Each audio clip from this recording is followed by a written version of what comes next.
La rédaction de jeuxvideo.fr s'arrête en cette fin d'année sur les événements marquants de l'exercice 2011 pour vous livrer une analyse complète des 365 jours de jeux vidéo qui viennent de s'écouler. On commence par l'info la plus étonnante avec les difficultés financières de Nintendo, des ventes de 3DS décevantes au lancement, une Wii qui ronge son frein en attendant la retraite et une DS vaillante mais quelque peu abandonnée par les éditeurs. Big N n'a pas eu la vie facile cette année. Malgré un premier semestre historique avec 652 millions d'euros de pertes, le constructeur compte redresser la barre sur la deuxième moitié de son année fiscale avec seulement 180 millions de déficit en prévision, mais le mal est fait, les premiers résultats négatifs de Nintendo en 30 ans vont peut-être inciter le constructeur à revoir sa stratégie future. Mario joue-t-il sa salopette avec la Wii U ? Des pertes qui sont vraiment énormes, qui étaient énormes au moins pour le premier semestre, donc on se demande si la Wii U est suffisamment armée pour renverser la situation, puisque la 3DS, même si elle marche mieux qu'à son lancement, c'est quand même pas génial. Donc l'année 2012, ça va vraiment être une année très très difficile, ou en tout cas très importante pour Nintendo. La 3DS a manqué ses objectifs, en tout cas lors de son lancement. Il a fallu une baisse de prix pour battre les chiffres de la DS de l'époque. Nintendo espère en vendre 12 millions ou 16 millions même, 16 millions d'ici le 31 mars 2012, la fin de son année fiscale. Autant dire que c'est pas gagné. Si Nintendo s'obstine en tout cas veut vraiment balancer sa Wii U l'an prochain, j'ai peur qu'il y ait des économies, enfin des petits trucs qui fassent que la Wii U finalement pâlisse de ce déficit. La 3DS n'est pas un fiasco. Certes, les prévisions de vente étaient peut-être un peu trop optimistes, mais enfin, si on regarde quand même le lancement a été bon, les ventes se sont certes un peu essoufflées sur le long terme, mais globalement, ça reste quand même satisfaisant. Ce qui fait vendre les consoles Nintendo, ce sont les jeux Nintendo, et donc qui arrivent tous en fin d'année, forcément un petit peu le plan de secours, et là on voit que ça fonctionne vraiment bien aux États-Unis et en Europe, donc moi j'ai aucun souci, je me fais aucun souci clairement pour Nintendo dans l'année à venir. Arrêtons un peu le catastrophisme, Nintendo reste Nintendo et a les reins solides. Pendant ce temps-là, Sony continue de monter tranquillement avec une PS3 enfin rentable qui s'écoule plutôt bien, mais surtout l'officialisation de la PlayStation Vita, très alléchante techniquement. Les graphismes restent peut-être le seul moyen pour le constructeur de contrer la vampirisation du marché par les supports mobiles qui ont pris une toute autre ampleur cette année. Le gaming sur console portable vit-il ces derniers mois? D'éventuels déconvenus de la 3DS et de la PS Vita pourraient convaincre Sony et Nintendo d'arrêter les frais pour envisager une collaboration plus étroite avec les fabricants de téléphones. L'expérience Xperia Play n'a vraisemblablement pas été convaincante pour Sony. Faut-il aller plus loin ou s'entêter avec de coûteuses machines à la réussite loin d'être assurée? Contrairement à Nintendo, on ne peut pas dire que Sony joue sa survie avec la PS Vita, puisque la PS3 marche de mieux en mieux, ou en tout cas marche suffisamment bien pour assurer les arrières. Je laisse à d'autres le soin d'être les fossoyeurs de la PS Vita, puisque moi je trouve qu'elle a un argument fort pour les joueurs, qu'elle part avec un line-up prometteur. C'est assez paradoxal parce que d'un côté la PlayStation Vita m'intéresse parce que je la trouve la console déjà bien finie, magnifique, avec des jolis graphismes, etc., des licences appartenant à Sony et à d'autres éditeurs qu'on va retrouver dessus. Mais d'un autre, comme beaucoup de monde aujourd'hui, je me pose la question de savoir s'il y a encore l'espace entre le gaming nomade, on va dire, sur téléphone mobile avec des éditeurs, enfin en tout cas des développeurs qui ont trouvé un modèle économique parfait, c'est-à-dire des jeux vendus pas cher, avec des concepts forts pour faire des petites parties, genre pendant les transports, etc. Et donc le gaming normal de salon. C'est vrai que ça va poser la question de savoir s'il y a encore de la place pour les consoles portables et surtout pour des jeux vendus 30, 40, voire 50 €, quand de l'autre côté, le mobile propose des jeux vraiment de qualité de plus en plus intéressante à des prix carrément planchers par rapport à ça. Est-ce que ça veut pour autant dire que l'un va manger l'autre? Non. Non, c'est simplement un marché qui va un petit peu plus se diversifier. Je suis sûr que même Sony eux-mêmes doutent clairement de savoir si les joueurs sont aujourd'hui prêts à investir 250 €. Dans la mesure où elle offre bien davantage que le compromis qu'on trouve pour l'instant sur téléphone portable, moi je lui souhaite de réussir son pari et d'avoir une ludothèque forte et qui permettent aux joueurs de console de s'y retrouver également. Je pense que le cœur de cible de la console portable, qui est le joueur traditionnel, va probablement y rester. Est-ce que les consoles portables telles qu'on les connaît vivent leur dernière heure, on va dire, ou est-ce que cet espace existe encore et a encore son public? C'est ce qu'on découvrira avec la sortie de la PS Vita et la confirmation, on va dire, de la santé de la 3DS sur l'année prochaine. Entre la crise mondiale et les frasques sexuelles de nos chers dirigeants, l'incident climatique puis nucléaire de Fukushima a monopolisé les ondes depuis mars dernier, avec un impact certain sur le jeu vidéo. Déjà en panne depuis l'arrivée des consoles next-gen, la création comme le marché japonais ont évidemment été touchés de plein fouet par la catastrophe. Jeux annulés, développement qui dure, studios qui ferment, ce n'est certainement pas l'année 2011 qui verra le retour en force du marché japonais, d'autant que certaines sociétés nippones se sont heurtées à un autre genre de problème, le hack à grande échelle. Des pirates plus ou moins mal intentionnés ont ainsi fait tomber le PlayStation Network pendant près d'un mois, laissant sur le carreau les millions d'utilisateurs tout en détournant leurs informations personnelles et bancaires. Square Enix ou encore Sega ont également été attaqués informatiquement. S'agit-il d'une nouvelle forme de révolte populaire ou l'œuvre de cybercriminels avides?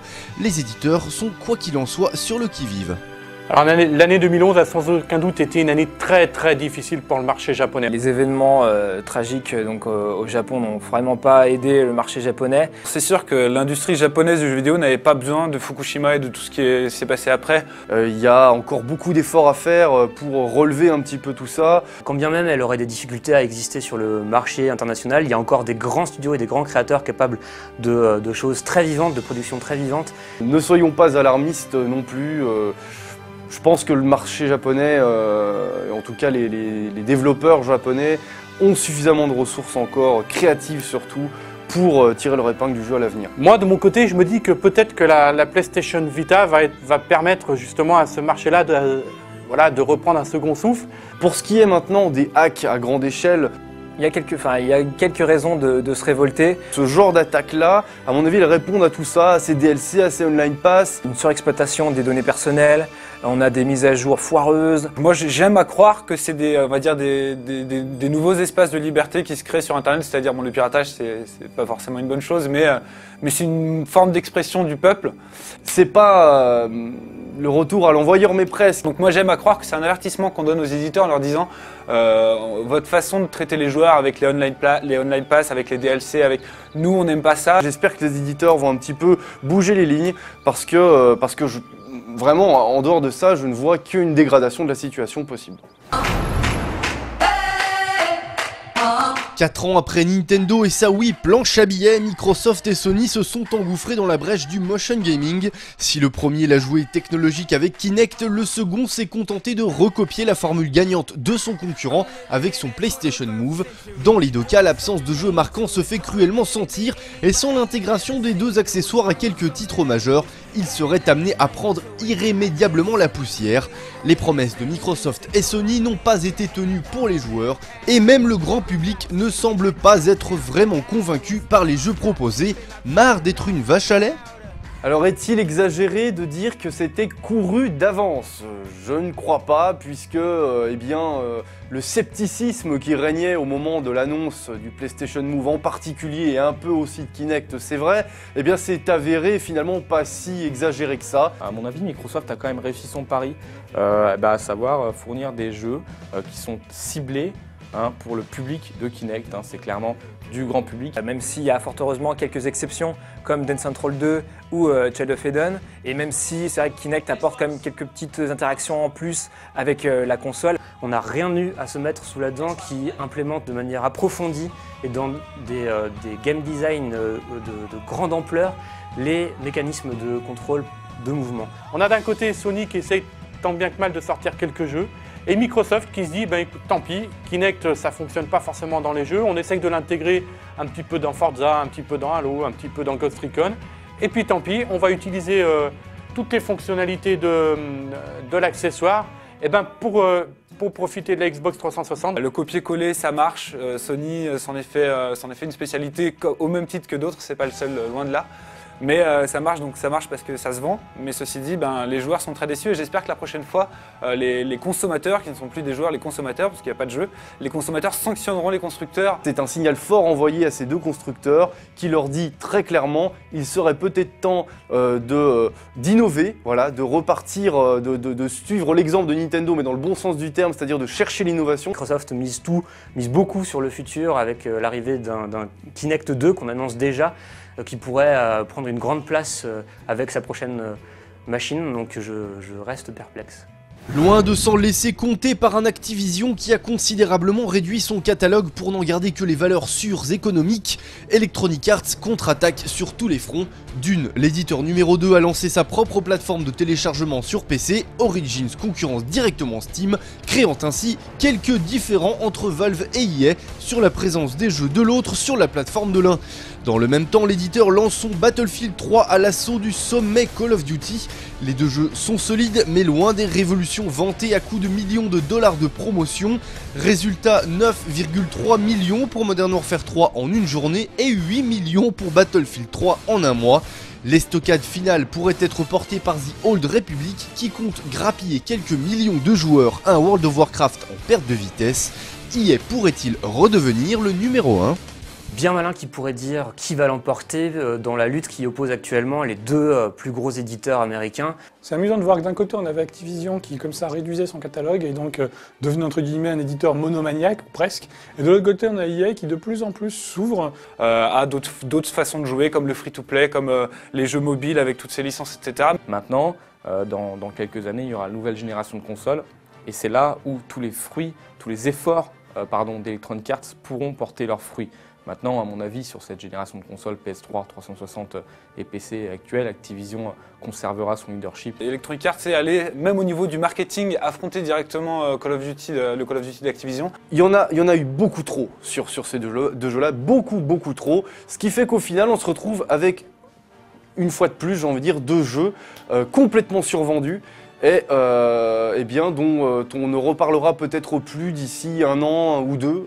Même si les deux jeux ont rien de novateur, ont rien de révolutionnaire, au moins on va avoir une concurrence qui va être saine et on sent que les studios vont servir de cette concurrence marketing, enfin je l'espère en tout cas, pour proposer à l'avenir des jeux qui vont aller cette fois du côté de la nouveauté, aller chercher à aguicher les joueurs avec des vrais arguments ludiques. Que ce soit de toute façon Electronic Arts ou Activision, je pense que la survie de l'industrie et de notre intérêt en tant que joueur, elle viendra uniquement de l'apport de nouveautés dans le futur. Joyeux anniversaire à Sonic, Resident Evil, Pac-Man, Halo, la Xbox, le jeu vidéo semble être friand de dates et autres célébrations prétexte au refourgage commercial de vieilleries. Et si les 20 piges de Sonic ont abouti à un excellent jeu, on ne peut pas dire que Resident Evil Mercenaries a spécialement comblé les amoureux de la licence de Capcom. Si on ajoute à cela la sortie ou l'annonce d'un nombre incalculable de presse oldies travestis en HD et vendus au prix fort, le constat est évident, ce n'est pas par amour des joueurs que les éditeurs célèbrent leur marque, anniversaire ou non. Silent Hill, Metal Gear Solid, Zone of the Enders, Splinter Cell. Alors c'est clair qu'en 2011 on a eu une pléthore d'anniversaires, parfois bien faits, bien sentis et qui étaient quand même plutôt judicieux, et parfois voilà, c'était de vulgaires exploitations commerciales et on en a eu pas mal. Ico, Shadow of the Colossus, Halo, Tomb Raider, Sly Raccoon, Devil May Cry, Mortal Kombat. On a forcément un soupçon d'opportunisme et disons que le résultat s'évalue au cas par cas. Il y a certains jeux qui seront des purs portages honteux basés sur l'exploitation de la nostalgie. Jak and Daxter, Resident Evil 4, Resident Evil Code Veronica, Prince of Persia, God of War et God of War version PSP. Seulement voilà, c'est un petit peu trop fait sur le principe du on va se faire plein de pognon en faisant un minimum d'efforts. Et ça c'est quand même un peu dommage. Évidemment, moi je suis un consommateur et du coup, tous les jeux que j'ai adorés, je pense au Silent Hill, au Zone of the Enders, au Metal Gear Solid, que j'ai adoré à l'époque, et je vais les racheter. On reconnaît les qualités, on va dire, d'un remake quand il y a vraiment une embellie, quand on essaye vraiment, quand l'éditeur essaie vraiment de remettre le jeu dans le fil de l'histoire, j'ai envie de dire. C'est sûr, c'est bien, ça fait plaisir aux nostalgiques. Mais alors de là à nous proposer une simple galette avec 3 titres pas forcément remasterisés, pas forcément remis au goût du jour, c'est déjà limite, mais en plus les proposer au prix fort. C'est pour ça qu'il faut être très vigilant et essayer d'être justement le plus objectif possible sur les qualités du remake avant de l'être sur les qualités du jeu en lui-même. Les gamers qui suivent un minimum l'actualité le sentent, cette génération de consoles arrive à son terme, alors que la Wii est en perte de vitesse commerciale, le PC multiplie les superior versions, incitant de plus en plus les joueurs à se tourner vers Windows pour profiter pleinement des jeux multi-supports actuels. Nintendo a bien sûr pris les devants en annonçant avant tout le monde sa prochaine console, la Wii U et sa tablette tactile se placeront une nouvelle fois en marge de ses concurrents directs, à propos desquels les rumeurs commencent déjà à affluer. Commence alors le jeu des pronostics. Microsoft annoncera-t-il sa prochaine Xbox l'an prochain lors de l'E3 ? Cela forcera-t-il Sony à sortir du bois avec une PlayStation 4 dont on commence à entendre parler ? Ce sont là les enjeux majeurs de l'année 2012 qui s'annoncent riches en surprises côté hardware, tandis que quelques mastodontes feront encore les beaux jours de nos consoles actuelles. Personnellement, je ne pronostiquerai pas une année flamboyante. Évidemment, le clou du spectacle, ce sera l'arrivée de la Wii U, dont on attend énormément, et puis qui reste bien mystérieuse. La console, on l'a à peine vue. Au niveau de la mablette, là, l'espèce de tablette avec manette, il n'y en aurait qu'une seule par console, donc du coup les autres gens vont devoir jouer avec des Wiimotes. On ne sait pas trop quelle sera la distance pour jouer avec la tablette par rapport à la télé, la distance de séparation entre les deux. Ça reste encore un petit peu flou. Je pense c'est certain qu'on en aura plus sous la dent lors de l'E3, mais ce sera peut-être une sortie pour fin de l'année. Pour moi, 2011, c'est quand même l'année qui marque presque la fin d'une génération. On sent vraiment que les éditeurs, que les jeux que nous proposent les éditeurs arrivent, tirent le maximum de la Xbox 360 et de la PlayStation 3. La deuxième question, ça va être de savoir si les constructeurs ont de quoi proposer des machines puissantes, mais surtout si les joueurs ont de quoi acheter une nouvelle console ou ont l'envie d'acheter une nouvelle console. L'un des symptômes les plus inquiétants pour nous autres joueurs en cette fin de vie de console, c'est que les développeurs en sont contraints à ne faire que des suites et à se bloquer dans des licences déjà existantes. On sent que les éditeurs, en plus avec la crise, rechignent à prendre des risques au niveau de la production de jeux, et du coup, c'est vrai que là, moi je me retrouve quand même avec pas mal de jeux, de sessions de jeux qui tournent un peu en rond. À mon avis, il y a deux solutions pour l'industrie, c'est soit lancer des nouvelles plateformes assez rapidement, ou alors entrer dans une phase de second cycle de développement avec des nouvelles franchises sur 2 voire 3 ans. À mon avis, c'est ce qui va se passer, et qu'en 2012, on aura vraiment des nouveaux jeux frais. Are you ready? Go!